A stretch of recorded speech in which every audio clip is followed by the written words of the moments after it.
Alright everybody, today this video right here is going to be a video on crosswind techniques, both landing, taking off, flying, setting up your approach. It is geared towards the newer person, so I'm going to take for granted that you watching this video don't know too much about crosswind stuff. So if you do know a lot of this stuff, don't say that it was too easy, because we all started somewhere. Alright, so on Microsoft Flight Simulator, if you haven't known already, you can change your wind speed, your wind direction, and your wind turbulence. For me, practicing this, my settings are on the keyboard. The two keys that change your wind speed is page up and page down. I have it set to 15 mile per hour wind. Your home key and the end key are your wind turbulence.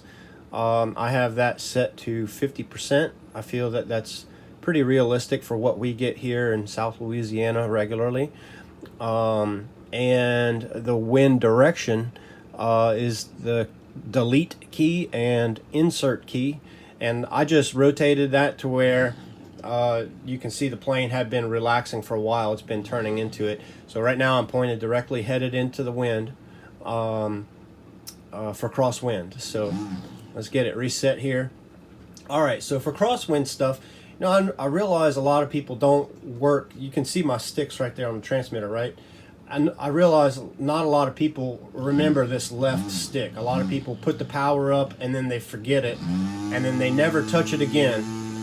They only fly with the right stick, and they completely forget about a rudder, and sometimes even forgetting about a power. And I've stood next to a lot of people, and I watched them completely take their thumb or their pinching, whichever you do, completely off of the left stick and just forget about it. And it's like they forget there's a throttle there. They put it all the way up or half or something, and then leave it, and they come in for a landing and chop it.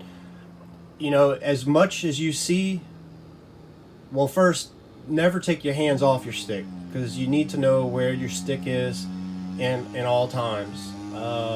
This is very important for very small corrections. And the plane's traveling at a pretty good rate of speed and covering a good amount of distance. So before you know it, from there to there, that was like half a second. You need to be ready for a gust or a bump in the air or something like that, and make small corrections all the time. So my left stick, you see how I forgot the left stick? It's dead. My right stick. Now, just to fly a level circle, look how much input I'm using in my stick correction all the time. A little bit of up, a little bit of down, a little bit of left, a little bit of right, constantly, to make it fly in that area. So if I'm using that right stick that much, wouldn't the left stick be used the same amount? The rudder is a very important tool. So crosswind basics. Let's get lined up with the runway here. Hurrying along, you wouldn't really do this, and this is a bad turn right here, but we're just getting lined up. So you can see the runway. Let's make this transmitter box a little smaller. Let's see here. Alright. How about right there? Okay. So I'm adding power and a little bit of rudder. With no rudder, you see how the plane's crabbing on a straight line? It's just going away. Okay, and then when I come back to fly that straight line, if I forget about my left stick, the plane is crabbing.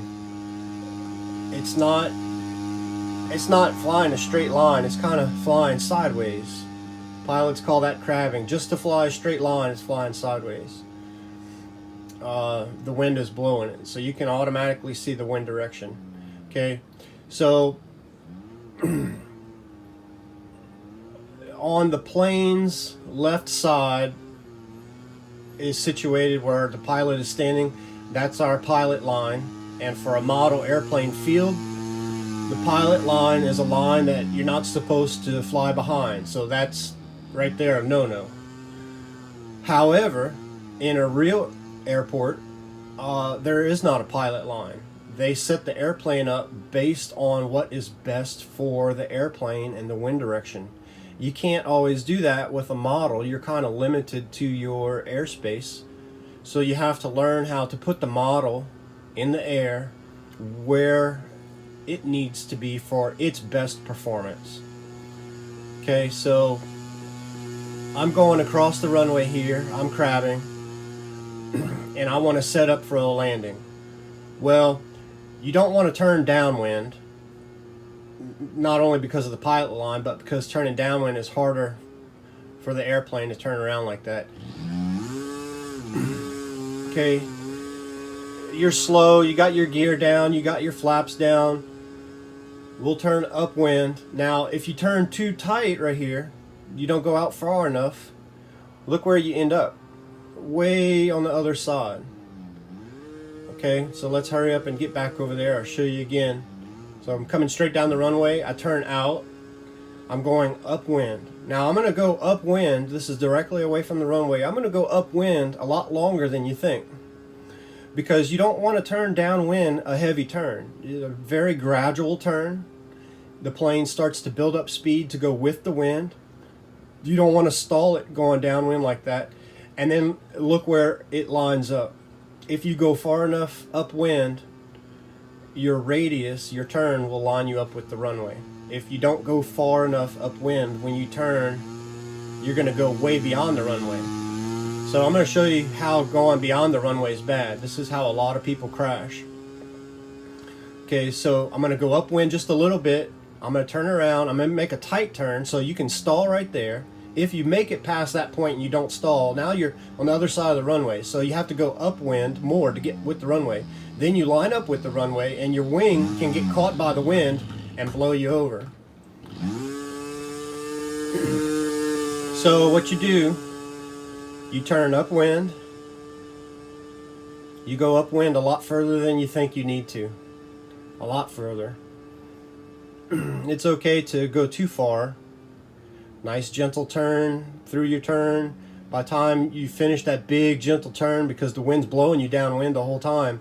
See, I didn't go far enough, quite far enough out behind the runway, but close.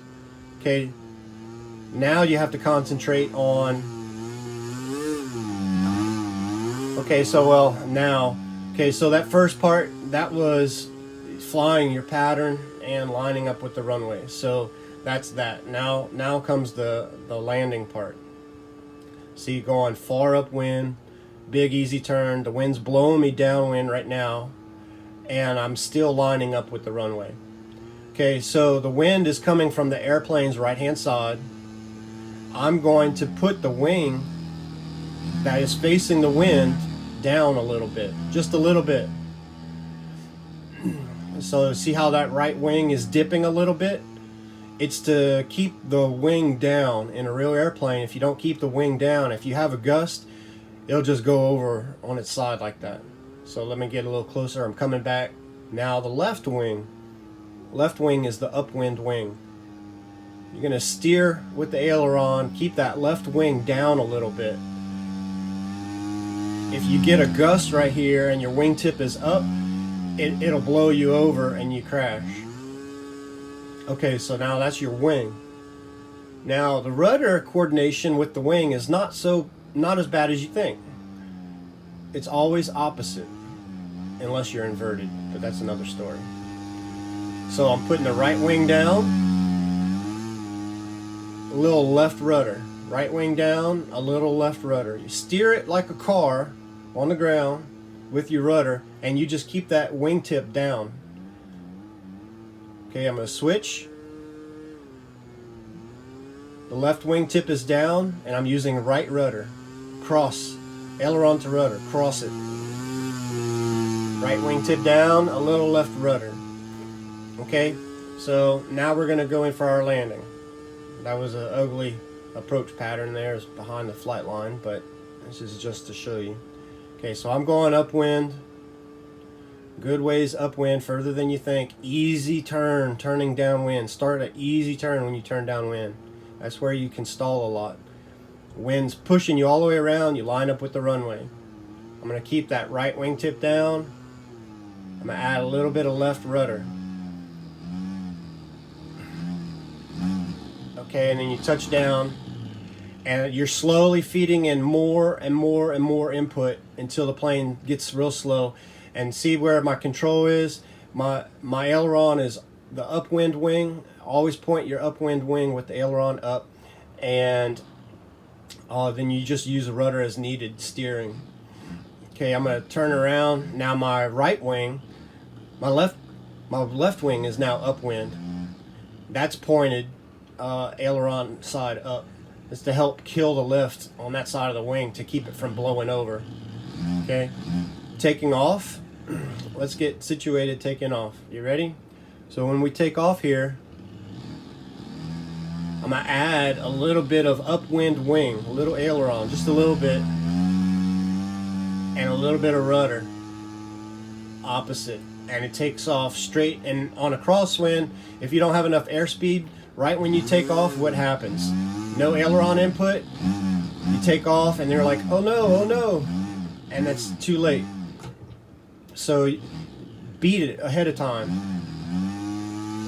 A little aileron, a little bit of rudder, and she'll just go nice and straight out. Of course, it's going to crab a little bit, but that's weather vaning. It's just what it does. It's kind of cool looking. So practice this. On crosswind days, if you have a heavy airplane with flaps, you probably don't need full flaps. In full scale airplane, they don't put full flaps on heavy crosswind either. They'll do a half flap, or even heavy headwind days. You don't need a lot of flap when you have a lot of wind. The wind is slowing down your ground speed, giving you a higher airspeed but slower ground speed, so you don't really need the flap. If something were to happen, the wind die all of a sudden, the plane just sinks out of the air. So on a heavy wind day, half flap. Full flap is for a lighter wind day. Of course, in a real airplane, that range of wind speed can vary tremendously for a model. 10, 15 mile an hour wind is a big deal for a model, not so much for full scale. But anyway, all right, so practice that, both left and right. Don't get used to one side. Keep that wingtip down. Whatever way you put the aileron, a little opposite rudder. Aileron, opposite rudder. Turn upwind. Go upwind a long ways before you turn, a lot longer than you think, especially on a windy day. The windier, the further upwind. Gentle turn whenever you make your downwind turn. The wind is pushing you downwind and you're lining up on the runway. That wingtip is still down in the air the whole time. It's down, facing the upwind side. Not going to flip you over when you're slow. Adding a little rudder, a little aileron. You don't have to land on the one wheel. It's just going to happen kind of naturally when it gets too windy. But anyway, there you go. Hope that helps out. Sorry if the video is too long. Have a good one.